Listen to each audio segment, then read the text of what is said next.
والله خۆشەویستان لەگەڵتان بەردەوام دەبم دەچمە تەوەریدۆمی گفتوگۆکانی ئەمڕۆمە سەبارە بە ڕێوەچوونی فستیڤاڵی نێودەوڵەتی شانۆیی سەر شەقامە لە کەرکووک بۆ وەرگرتنی زەرانی زیاتر سەبارە بەم فستیڤاڵە و تۆلەکەەکانی ناو فستیڤاڵەکە و فستیڤاڵەکە بۆ چەند ڕۆژ بەردەوام دەبێت دەچمە لای زۆر بەرز هەوار فارس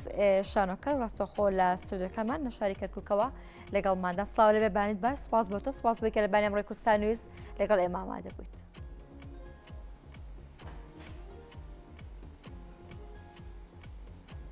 بەیانی باش خات و چاوان بەیانی تەواوی کارمەندانی خۆشەویستی کەناڵی کورسات وە بینەرە ئازیزەکانی ئەم کەناڵە ڕەنگینی کوردستانمان باش دڵخۆشم ئەمڕۆ بۆ گفتوگۆکردن سەبارەت بە فستیڤاڵی نێودەوڵەتی شانۆی شەقام لە کەرکووک لەگەڵتانە بم. بەڵێ هەوارخان فستیڤاڵی نێودەوڵەتی شانۆیی شەقام چییە؟ ئەم فستیڤاڵە چی لە خۆ دەگرێت و چەند ڕۆژیش فستیڤاڵەکە بەردەوام دەبێت وەکەی دەستی پێکردووە؟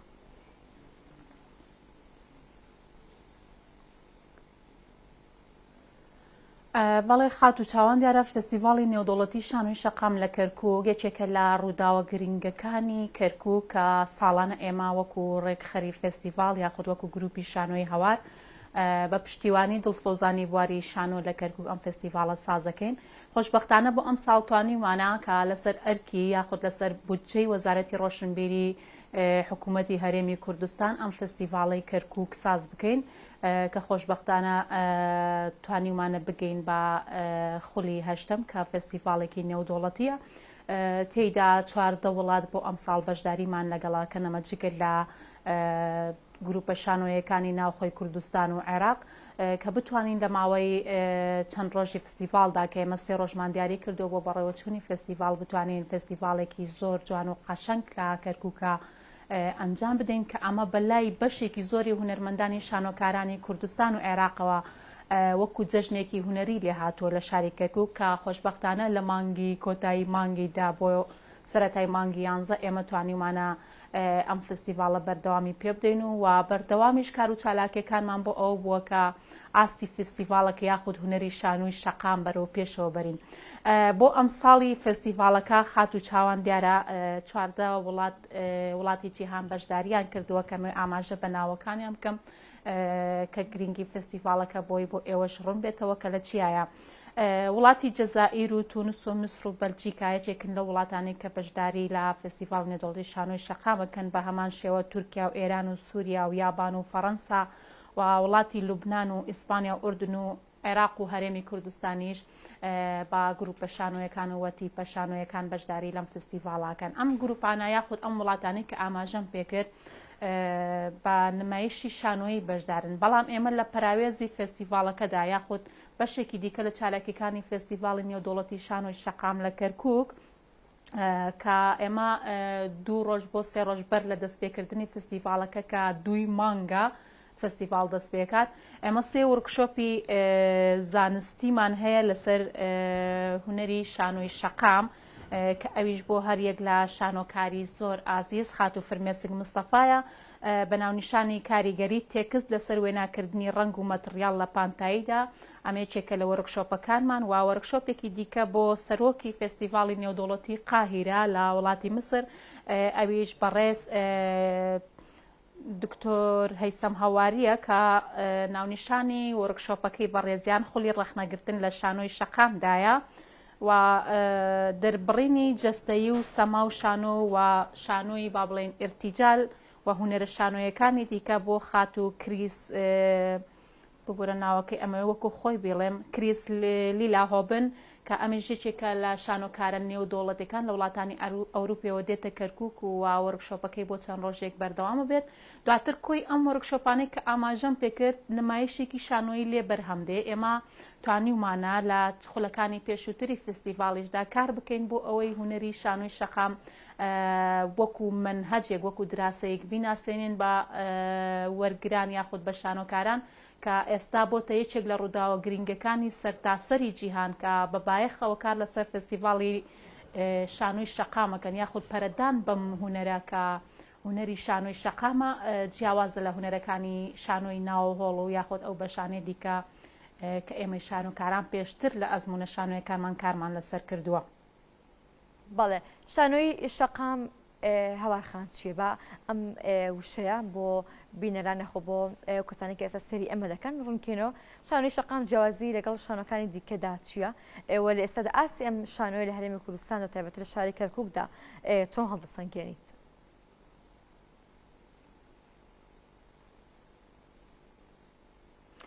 بەڵێ خات و چاوان دیارە فستیڤاڵی شانۆی شەقام یاخود شانۆی شەقام بەگشتی یەکێکە لەو هونەرانەی کە ئێمە لە 2014 لە کەرکووک کارمان لەسەر کردووە چۆن ئەم فستیڤاڵە دروست بوو ئەگەر بێنە سەر ئەوەی بۆی بزانم شانۆی شەقام لە چ کاتێکا دروست دەبێت ئێمە سەردەمێکە نەعەدالەتیەکە بوو ناداتپەروەرێکە بوو لە دامەزراندنی شانۆکارانی دەرچووی بەشی شانۆی هونەرە جوانەکان لە کەرکووک بۆی ئێمە بیرمان کردەوە کە کۆمەڵێک شانۆ چەند شانۆیەک بەرهەم بێنین کە شانۆیەکی ڕەخنە ئامێز بێت تاکو بتوانین دەنگی خۆمان لە ڕێگای هونەری شانۆ بگەینین بەدەسەڵات ئەوە بوو شانۆی شەقام لە کەرکووک کاری خۆی کرد ئێمە بۆ خولی یەکەمی فستیڤاڵەکە توانیمان بە 4 بۆ 5-6 نمایش لە گروپەکانی کەرکووک لەسەر ئاستی کەرکووک فستیڤاڵێکی خنجیرانە ڕێک بخێ کە سەرجەم شانۆکان شانۆیەکی ڕەخنە ئامێز بوو دژی ئەو نەعەدالەتیە کا دەرحەق بە دەرچوانی بەشی شانۆی پەیمانگای هونەرە جوانەکانی کەرکووک گەکرا کە لە هەموو جۆرە دامەزراندنێک بێ بەشەکران بۆیە زوو دەنگی ئێمە گەیشت بەلایەنی پەیوەندیدار ئەوە بوو کە بەڕێوەبەری گشتی پەروەردەی کەرکووک دەست لە کارکێشانەوەی خۆی تەقدیم کرد کە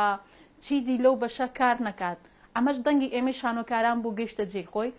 بۆیە بۆ خولەکانی داهاتوش ئێمە کارمان کرد کە ئێمە خولی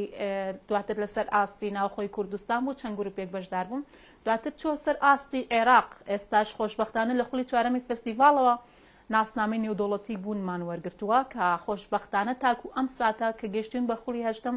ئێمە هەنگاوەکانمان بۆ زیاتر بەرەو پێشبردننی ئەم هونەرە بەردەوامە هونەری شانۆی شەقام جیاوازێکی چییە خات و چاوان ئەوەیە کە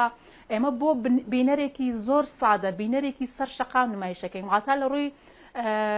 فکر و ئایدیای کارە نمایشەکان وانەوە ئەبێ مناڵێک کە لەسەر شەقام بێ لە بیرۆکەکە تێکگا وەکو ئەوە نییە کە نمایشێکی شانۆی هۆڵ بێت ئاستی فەلسفەیەکی باڵای هەبێت بەڵام کەسێکی سادە کە دێتە هۆڵەکەەوە بە تەواوی لە نمایشەکەمان تێناگات بۆی ئێمە لە نمایشی شانۆی شەقامدا نمایشەکان هەمووان هەمووی بە لە مناڵێ تاکو کەسێکی بەتەمەند لی تێگات و لە ڕووی بیرۆکە و لە ڕووی جوڵە بە شێوەیەکی ئەوە نییە کە لایەنێکی فەلسەفی یاخود زۆر ئەکادیمی لە پشتەوە بێت کە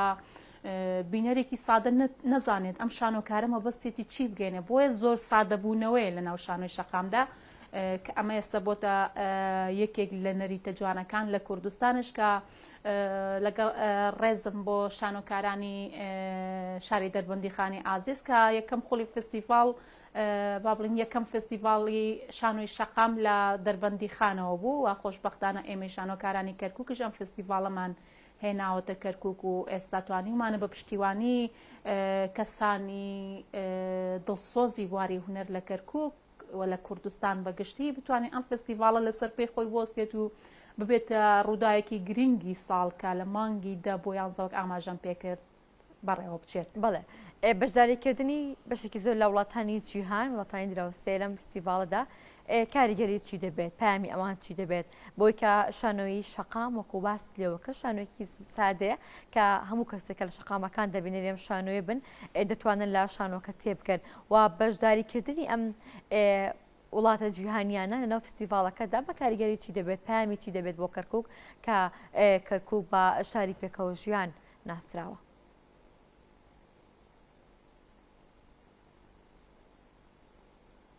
بەڵێ خات و چاوان دیارە ئێمە دروشمی ئێمە پێکەوە ژیانە بۆ ئەم ساڵی فستیڤاڵ کە ئێمە پێشتر لە خولەکانی دیکەشا کارمان لەسەر پێکەوە ژیان کردووە چونکە هەمووان ئەزانن و درک بۆ ڕاستیاکەن کە کەرکووک شاری چەپکە گوڵەکەی سەرۆک مامجەلالە کە هەمیشە ئاماژەی پێکردووە و ئێمە ژۆ شانۆکارانی کەرکووک لەسەر هەمان ئەو سیاسەتی چەپکە گوڵەکەی سەرۆک مامجەلال کارمان کردەوە بۆیە بۆ ئەم ساڵیش دروشمی پێکەوە ژیانمان کردوتە ناسنامەی فستیڤاڵەکە و فستیڤاڵمان کردوتە چتری کۆکەرەوەی سەرجەم دەنگ و ڕنگ و زمانە جیاوازەکان بۆ فستیڤاڵێکی نێودوڵەتی لەم چەشنەش پێویستە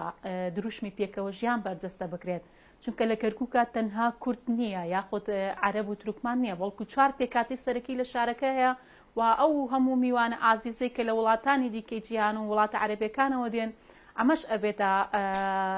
بەشێک لەو گوڵا یاخود بەشێک لەو چەپکە گوڵی کە لە ناو باخەکەی کەرکووکدا ئەڕوێنرێت و ئەیبینین. بۆیە ئێمە ئیشی شانۆکار ئەوەیە کە هەمیشە بە زمانی گوڵ و بە زمانی پێکەوە ژیان قسە بکات. بۆی ئێمە لە چالاکیەکانیشمانە کە لە باڵین دەستپێکی ئاهەنگی فستیڤالەکە کەرنەڤاڵەکەیە کە افتتاحی فستیڤاڵی پێکەینەوە ئەو ڕنگدانەوەی پێکەوە ژیانە ئەبینن. ئێمە گروپی هەڵپەڕکێمان هەیە، گروپی شانۆمان هەیە بە زمانە جیاوازەکانی کەرکووک ئەدوێن یاخۆت نمایش پێشکەشەکەن و لە هەمان کاتدا لە یەکەم ڕۆژی فستیڤالدا ئێمە گروپێکی هەڵپەڕکەی تیپی هونەرە میلەکانمان هەیە کە بە جلوبەرگی سەرجەم پێکاتەکانەوە نمایشی خۆیانەکەن. بۆیە ئێمە لێرەوە دوو پاتێکینەوە کە لەسەر ئەو خاڵ ئەمێنەوە کە ئاشتی و پێکەوە ژیان لە کەرکووکە لە ڕێی کاری هونەریەوە ڕنگدانەوەی ئەبێت لە ناو چالاکیەکانمانەوە بۆ هەمیشە. و گرنگی هاتنی ئەم میوانانەش کە لەسەر ئاستینە و دەوڵەتیە بۆ کەرکووک هەموو کاتێک کەرکووکیان بەلایەنە سیاسیەکەی ناسیوە. بەڵام ئێمەی شانۆکاران بیرمان لەوە کردوتەوە کە لە ڕێگای کولتورەوە ئەو میوانانە بێنە کەرکووک و ئەو مێژە دوێرینەی کە کەرکووک لە بواری هونەریش بە تایبەت هونەری شانۆدا هەیبووە دووبارە نیشانی وڵاتانی بدەین بڵین کەرکووک تەنها نەوت نییە، کەرکووک تەنها ململانی سیاسی نییە کە هەمیشە لە میدیاکانەوە ئەبینێ، بەڵکو کەرکووک ئەم جەژنە هونەریەشی تایە فەرمونون ئێوەش ببینن کە دروشمی ئێمە پێکەوە ژیانە و ئەم پێکەوە ژیانش لە ناو چالاکیەکانمانە ڕنگدانەوەی هەیە. بۆیە چیدی ئەو کەسانەی کە ترسیان هەبووە بێنە کەرکووک و پێشتر ئەیان و تەقینەوە و لە شەڕی داعش و چەندین کێشەی دیکە کە بەسەر کەرکووکە هاتووە کێشمەکێشی سیاسیوانە دووبارە بتوانین بە فستیڤاڵێکی شانۆیی ئاشتیان بکەینەوە یاخود ئەو ترسیان لە دڵدا نێڵین جوانێکی کەرکووک ببینن کە لە ڕێگای کاری هونەری شانۆیە کە ئێمە بەو دروشمەی کە ئاماژەم پێکرد پێکەوە ژیان کارمان لەسەر کردووەوە بەردەوامیش ئەبین. بەڵێ تا چەندێک لە کەرکووکدا خواست لەسەر شانۆ هەیە، شانۆیی سەرشەقام بێت یاخود شانۆیەکی دیکە بێت. خواستی کەرکووکیەکان بەگشتی بۆ شانۆ چۆن یاخود لە کەرکووکدا تا چەندێک زەمینێکی لەبار بۆ شانۆ فراهەم کراوە؟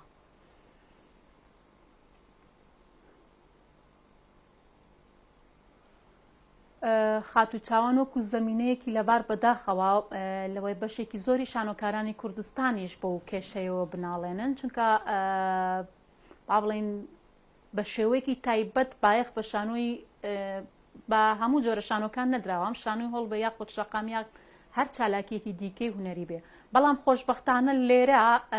هەرچەنە ئەرکی ئەوان نییە بە بەردەوام پشتیوانی شانۆکاران بکەن. ئەمێ باسی ڕۆڵی یەکێتی نیشتیمانی کوردستان کەم هەم لە سەرکەوتنی ئەم فستیڤالە هەم بۆ کارە شانۆکانی دیکەی کەرکووک دیارە ڕۆڵێکی باڵایان هەیە لێ پرسراوانی باڵای یەکێتی نیشتیمانی کوردستان هەم لە سەرۆکی حیزبەکەەوە تاکو بچووکترین کادر کە خۆیان بە خەمخۆری هونەردانن لەم شارەیە.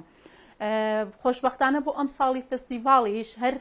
یەکێتی نیشتیمانی کوردستانە دەستی هاوکاری دەستی پشتیوانی بۆ شانۆکارانی کەرکووک درێژ کردووە. ئێمە وەکو گروپی شانۆ هێوار لە بەرهەمەکانی پێشووتریشمان بەدەر لە فستیڤاڵی شانۆی شەقام هەر ئەو کەسایەتیانە بوونە کە پشتیوانی ئێمەی شانۆکاریانیان کردووە و ئێمەش ناتوانین بڵێن بە شێوەیەکی خۆبەخشی یاخود بە شێوەیە کە پێویستمان بە هاوکاری ئەوان نەبێت ئەمە ناچێت ئەمە قابلی قبول نییە، بەڵێ پێویستمان بە هاوکاری ئەوانە هەر لە دابینکردنی هۆڵەوە تاکو بگرە دواساتەکانی نمایش کە ئێمە نمایش تەواوکەین و بینەران دێن دەستخۆشیمان لێک ئەمە پێویستمان بە پشتیوانی ئەوانە. بۆیە شانۆکارانی کەرکووک بەدەست نەبوونی هۆڵەوە ئەناڵێنن، بەدەست نەبوونی سپۆنسەر بۆ کارەکانیانەوە ئەناڵێنن، تایبەت فستیڤاڵێکی لەم چەشنەش بکرێت ئەوە تاکو چەند ڕۆژی مانگێکش دوای فستیڤاڵ شانۆکاران بە دوای ئەوە وێڵن کە قەرزەکانی فستیڤاڵیان پڕ بکەنەوە بە تایبەت ئەوانەی کە هەڵەسن بە سازدانی فستیڤاڵەکە. بۆیە ئومێد دەکەین کە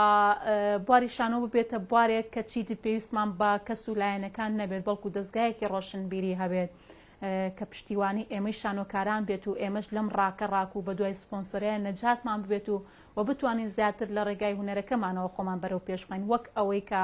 ئەتاکو بە دوای سپۆنسەرێک و کەسێکە گەڕین کە دەستگیرۆمان بکات ئەمەندە ماندۆ بین کاتی ئەومان نامێنێ کە خۆمان بۆ شانۆکە تەرخام بکەین. و بە سوپاسیشەوە سوپاسی وەزارەتی ڕۆشنبیری حکوومەتی هەرێمی کوردستانەکەین کە هەرچەندێکە کە کەرکووک لە چوارچێوەی ئەو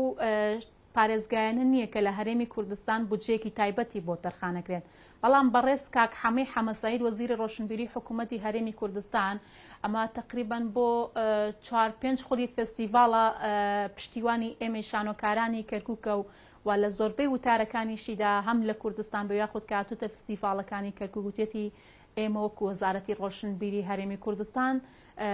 تایبەتمەندیەکمان بە کەرکووک داوە کە هیچ کات شانۆکارانی کەرکووک هاتبێت نەلامان با بڵێن بەبێ ئەوەی دەستگیرۆیمان نەکرد بێ پشتیوانیان نەبین نایەنگەڕێنەوە بۆیە بە سوپاسەوە سوپاسیانەکەین بۆ هیواین لە حکوومەتی تازەی هەرێمی کوردستانیشدا بە هەمان شێوەی کاکە حەمە وەزیرێکە بێت کە خەمی بواری ڕۆشنبیری و هونەری هەبێت ئەگەر کەرکووکیش لە ڕۆ سیاسیەکەوە لە سەر بە کوردستان نییە بەڵام تایبەتمەندیەکی بدەنێ و شانۆکارانی کوردستان کەرکووکیش لەم